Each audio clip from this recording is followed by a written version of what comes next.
स्वागत है आपको मार्केट टाइम स्ट्रीम में। इस वक्त आप देख रहे हैं सिलसिला बाजारों का और मैं निशा गुप्ता।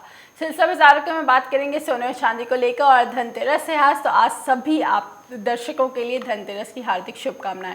धनतेरस के दिन सोना खरीदना काफ़ी शुभ माना जाता है और धनतेरस के दिन मेटल्स खरीदना भी काफ़ी शुभ माना जाता है।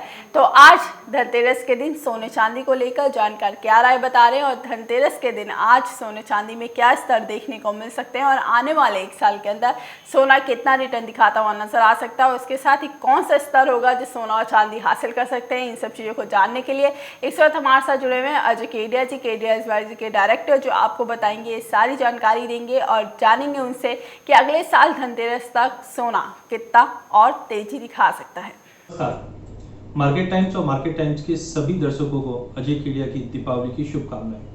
देखिए, अगर सोने चांदी की अगर बात करें तो पिछले एक साल में या पिछले दिवाली से अभी तक की अगर बात करें तो हमने बेहतरीन रिटर्न सोने और चांदी में बनते हुए देखा। ऑलमोस्ट अगर हम देखें तो 30 से 32% से ज़्यादा का रिटर्न हमने गोल्ड में आते हुए देखा। वहीं चांदी में भी हमने देखा 38% के करीब की तेजी आते हुए दिखाई दी।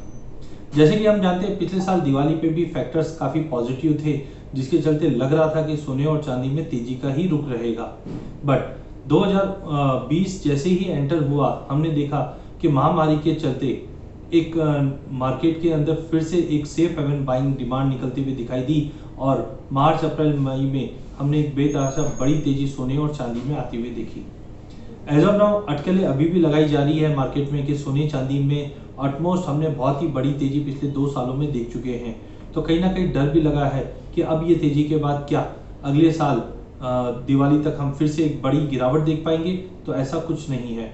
हम ज़्यादा करके जानते हैं कि सोने और चांदी में जब भी तेजी आती है तो करीबन 3.5-4 साल की तेजी रहती है, चाहे हम 2000 से 2004 की रैली देखें, चाहे 2008 से 2013 की रैली देखें। तो एज ऑफ नाउ हमें लगता है जो अदर फैक्टर्स है कोविड के अलावा भी, वो फैक्टर्स अभी भी सोने चांदी को सपोर्ट करते हुए दिखाई देंगे। नो डाउट पिछले 2 हफ्ते के अंदर हमने देखा कि काफ़ी वैक्सीन के ऊपर बातें हो रही है और वैक्सीन आ भी रही है।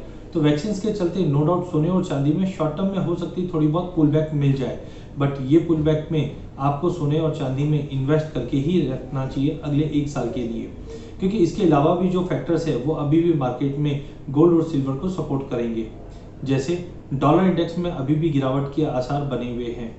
इंटरनेशनल में हमने देखा जियोपॉलिटिकल टेंशन पिछले 2-3 सालों में कंटिन्यू बना रहा है, चाहे हम यूएस चाइना की बात करें, चाहे यूएस ईरान की बात करें, चाहे इंडिया चाइना की बात करें।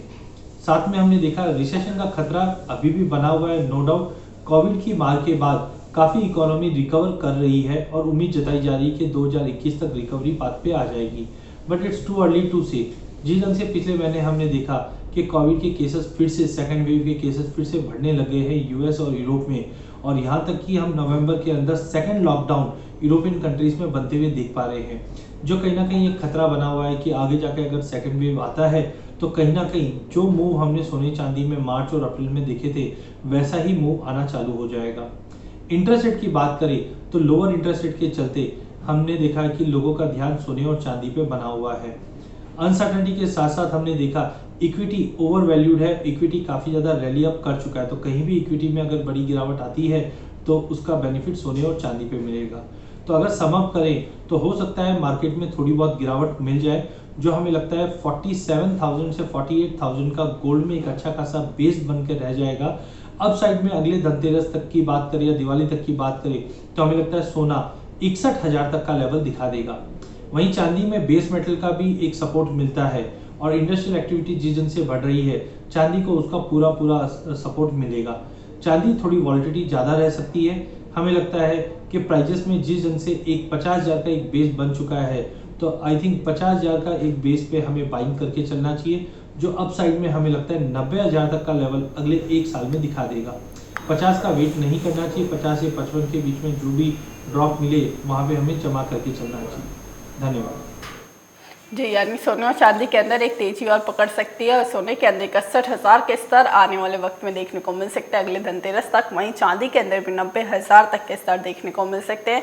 इस साल भी हमने लाइफ टाइम हाई पे सोने और चांदी को आते हुए देखा और अगले साल भी काफ़ी अच्छा रिटर्न यहाँ पर सोना और चांदी दिखा सकता है। अभी के लिए सिलसिला बाजार के में बस इतना ही। आगे और खबरें देखने के लिए देखते रहिए मार्केट टाइम्स टीवी।